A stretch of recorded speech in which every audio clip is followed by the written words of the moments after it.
जाएगा। तो अगर कोई फ्यूचर में जीतो के चेयरमैन बनेंगे या फिर कोई भी एक कम्युनिटी के चेयरमैन बनते हैं, लीडरशिप में आते हैं, उनके लिए 2-3 सजेशन, 2-3 एडवाइस। पहला एडवाइस है कि आप किसी भी लीडरशिप में आए, कम्युनिटी में, कहीं पे जीतो में, तो आप अपनी क्रिटिसाइज को सहने की क्षमता रखें। ये बहुत ज़रूरी है, क्योंकि क्या होता है कि आप क्या कर रहे हैं, नहीं कर रहे हैं, आपका इंटेंशन क्या है, शायद आप जानते होंगे, हो सकता है 100, 200, 500 लोग और जानते होंगे, लेकिन पूरा समाज नहीं जानता है। तो कभी कभी आपके इंटेंशन जो है उसको नहीं जानने से कुछ समाज में कुछ काम आप जो कर रहे हैं, शायद उसके प्रति लोगों की थोड़ी नाराजगी भी हो सकती है।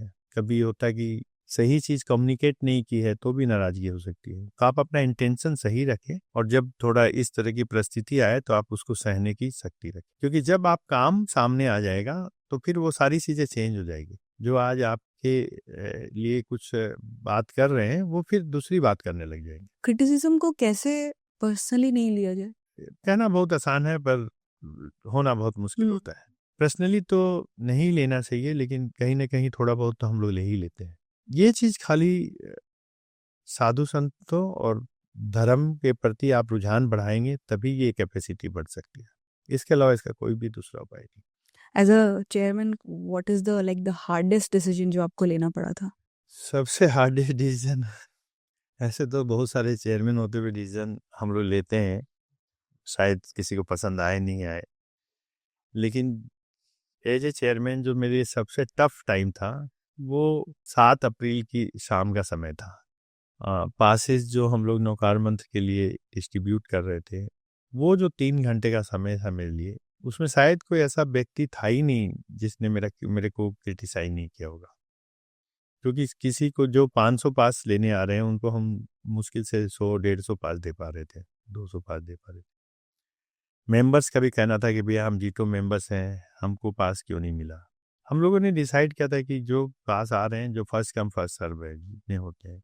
कम्युनिटी में ये हालत थी कि जो बेचारे 2 महीने से हमारे साथ दिन रात खट रहे थे, दिन रात काम कर रहे थे, उसमें से लिटरली कुछ व्यक्ति तो रो रहे थे, आंसू गिर रहा था उनके आंख से, कुछ एकदम गुस्सा में थे मेरे पे। आप लिटरली बोलो, मैं नाम नहीं बोलूंगा, वो कुर्सी लेके माथा पकड़ के बैठ गए ऐसे करके। अरे, मैं समाज में क्या मुंह दिखाऊंगा। एक समय तो ऐसा आ गया कि लगा कि ये चारों समाज का ही कंपटीशन हो गया कि तेरा पंथ को कितने पास गए, दिगंबर जैन समाज को कितने गए, मूर्ति पूजक को कितने गए, बताइए मेरे को, ऐसे भी क्वेश्चन हो रहे थे। तो 3 घंटे का समय मेरे लिए बहुत टफ था। लास्ट में मैंने सबको बुलाया और बोला भाई देखो, अभी अपने हाथ में तो ये नहीं है, अब ऊपर वाले पे छोड़ दो, भगवान पे, और लोगस का पाठ करो। मैंने लोगस का पाठ स्टार्ट किया है, 15 मिनट लोगों के थोड़े मूड चेंज हुए। तो मेरे लिए जीतो का वो सबसे टफ समय था। एज ए जीतू चेयरमैन कोई भी खुश नहीं था मेरे से। इवन हो सकता है मेरी वाइफ भी कर बोलती कि 10 पास किसी को दे दो, और मैं नहीं दे पाता तो वो भी नाराज हो जाती। अगर आप इसी इवेंट को फिर से ऑर्गेनाइज कर रहे होते तो क्या चेंजेस लाते इस बार? मैं कर रहा हूँ 9 अप्रैल को फिर से। अच्छा। मैं समाज को एक संदेश दे रहा हूँ कि मैं कर रहा हूँ, हम लोग चेंजेस करेंगे इसमें, थोड़ा शॉर्ट करेंगे। वो लंबा था बहुत, 5-6 घंटे का प्रोग्राम था, ऐसा नहीं था। और जो जो मिस्टेक्स वो उसमें हुई है हम लोग की, वो हम लोग का नोट डाउन किया हुआ है।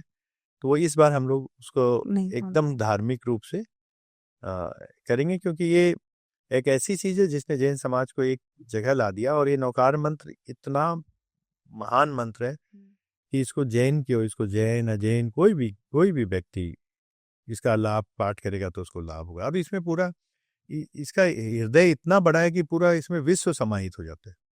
जी।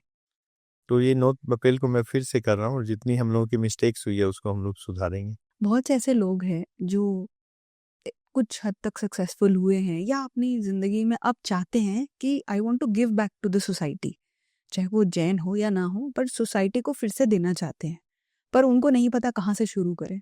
वो कैसे शुरू कर सकते हैं? पहला क्वेश्चन तो आपका कि सक्सेसफुल का बात था, सक्सेस हुए। मेरा मानना है कि सक्सेसफुल का कोई मेजरमेंट नहीं है।